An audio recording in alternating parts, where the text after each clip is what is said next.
যা বললেন কিছু ইনফরমেশন রেখে যেতে চাই, যেন আমার কিছু হলে অথবা আমাকে অন্যায়ভাবে ফাঁসানো হলে সাধারণ জনগণ ও সাংবাদিক ভাই বোনেরা এই বিষয়গুলো নিয়ে সতর্ক থাকেন এবং আইনের কাছে খতিয়ে দেখার দাবি রাখতে পারে। আমার বাসায় ড্রয়িং কাম ডাইনিং এ একটি সিসিটিভি ক্যামেরা আছে, যার অ্যাক্সেস কখনোই আমার কাছে ছিল না। ইকরার ফোনে ছিল। ইকরার ফোন পুলিশি হেফাজতে আছে এবং এই মুহূর্তে তা ফরেনসিকে পাঠানো হয়েছে। অনেকেই বলবেন আমার বাসার সিসিটিভির অ্যাক্সেস আমার কাছে ছিল না, এটা বিশ্বাসযোগ্য নয়।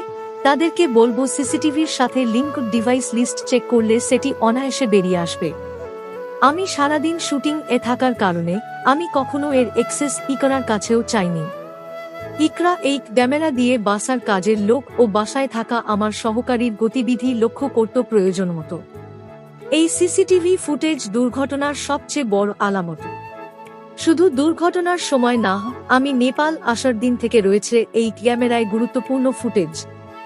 আবারও বলছি, ইকরার মোবাইল, যার পাসওয়ার্ড আমি জানি না, ও সিসিটিভি ক্যামেরার মেমরি কার্ড দুটোই পুলিশের হেফাজতে।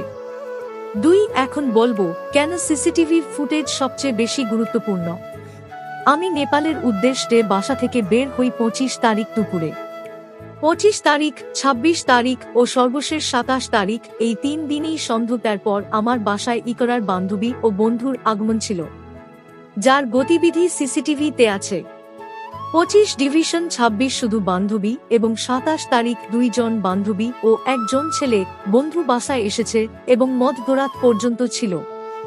এ সময়গুলোতে 3 দিনই তারা সিগারেট, গাঁজা ও মদ্যপান করেছে।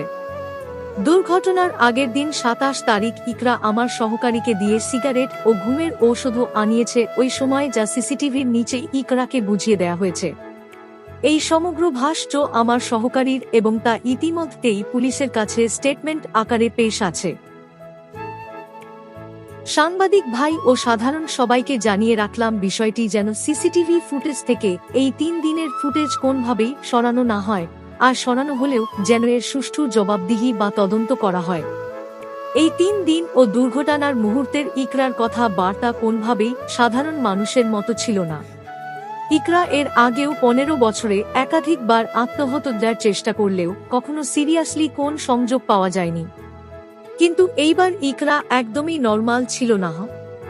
3 ইকরার মোবাইল পুলিশের থ্রুতে ফরেনসিকে পাঠানো হয়েছে, যেখানে স্পষ্ট চলে আসবে কে ইকরার অ্যাকাউন্ট ডিসেবল করেছে, এবং এটিও জানার প্রয়োজন আছে কেন করেছে। আমার সাথে ইকরার কনভারসেশনের একটি দাড়ি কমাও পরিবর্তিত হয়নি, সেটি আমার ফোন ফরেনসিকে নিলে প্রমাণ মিলবে, যেটা আমি স্বেচ্ছায় পুলিশের কাছে দিব।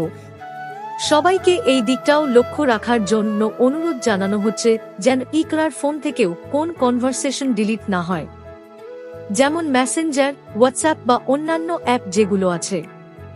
এমনকি ফোনের ইনকামিং ও আউটগোয়িং কল লিস্ট এবং 25-এর 26 ডিভিশন 27 তারিখ রাতে ওর বন্ধুদের সাথে বাসায় আসা এবং চিল করা নিয়ে কনভারসেশন।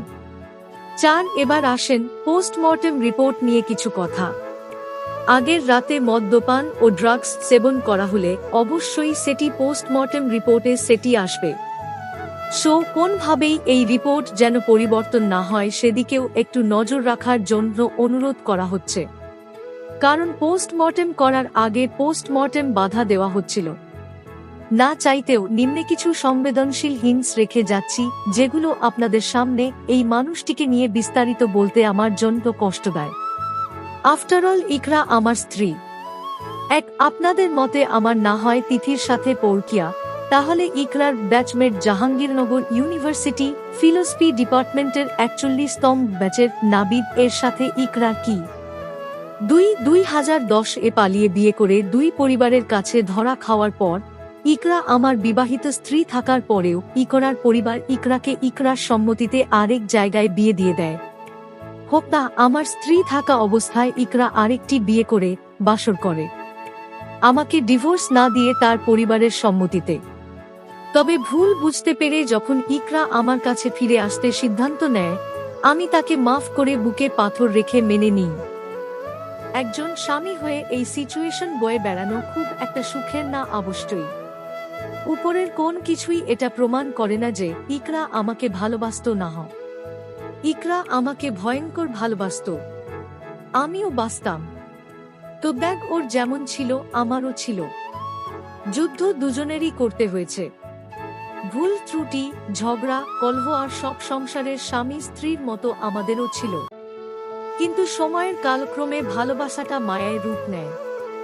মায়া, অভ্যস্ততা ও সন্তানের সেতুবন্ধন সবকিছুকে ছাপিয়ে ভালোবাসার জায়গাটায় আসন গেড়ে বসেছিল। উপরের মহলের চাপ, ইকরার পরিবারের প্রতিশোধ পরায়ণতা ও আমার সকর্মসংস্থানের মানুষদের বেইমানি হয়তো আমাকে দমিয়ে দিবে, হয়তো বাঁচতে দিবে না। প্লিজ তথ্য প্রমাণ মিলিয়ে নিয়েন, মুছে যেতে দিয়েন না আমার সন্তান এর জন্ম হলেও। কারণ আমার জায়গা আমার সন্তানের জীবনে কেউ পূরণ করতে পারবে না, এটা বাস্তব। আমাদের দুজনের দুজনকে দরকার। আপনারা পারলে আমাকে মাফ করে দিয়েন। আমি শুনেছি সেদিন তুমি সাগরের ঢেউয়ে যেতে নীল জল দিগন্ত ছুঁয়ে এসেছো। আমি